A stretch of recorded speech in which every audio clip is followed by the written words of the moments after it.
இந்த கொவ்வங்காய் வந்து ஊர்ல வந்து குருவி சாப்பிடுற பழம் தான் எனக்கு தெரியும். மனிதர்கள் சாப்பிடுற பழம் உண்மையிலேயே சத்தியமா ஊர்ல இருக்க மட்டும் எனக்கு தெரியவே தெரியாது. இதை நாங்க சாப்பிடலாம் சாப்பிடுற நாங்களண்டு கூட எனக்கு தெரியவே தெரியாது. குருவி பழம் தான் தெரியும். இதை குருவி கொத்தி கொத்தி சாப்பிட்றத பார்த்துருக்கிறேன்னா வேலி வழிய மரம் வழிய கொவ்வ மரம் வளரும் தானே, அப்படி பார்த்துருக்கிறேன்.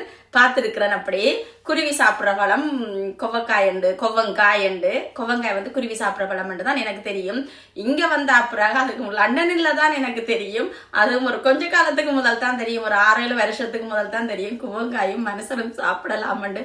இன்னொரு அதிசயம் பார்த்தீங்களா, இதுல வந்து நிறைய மருத்துவ குணங்கள் எல்லாம் இருக்குதான். நிறைய வருத்தங்களுக்கு எல்லாம் இது நல்லமா. ஆனா என்னென்ன வருத்தங்களுக்கு நல்லமான்னு சொல்லி என்ன நான் போய் தேடி பார்க்கல.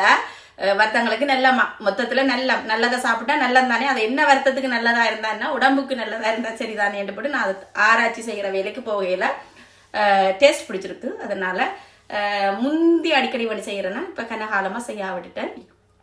என் ஃப்ரெண்ட் என்ற கஸ்டமர் புண்ணியத்துல கண்ண நாளைக்கு பிறகு இதை சாப்பிட்றேன். உண்மையிலேயே நல்ல டேஸ்டா இருக்குது. நல்ல டேஸ்டா இருக்கு. கத்திரிக்காய் பொரியலை விட இது டேஸ்ட். என்ன வீடியோல உங்களை சந்திக்கும் வரை உங்களிடமிருந்து விடை பெறுவது குக் வித் அரீஷா.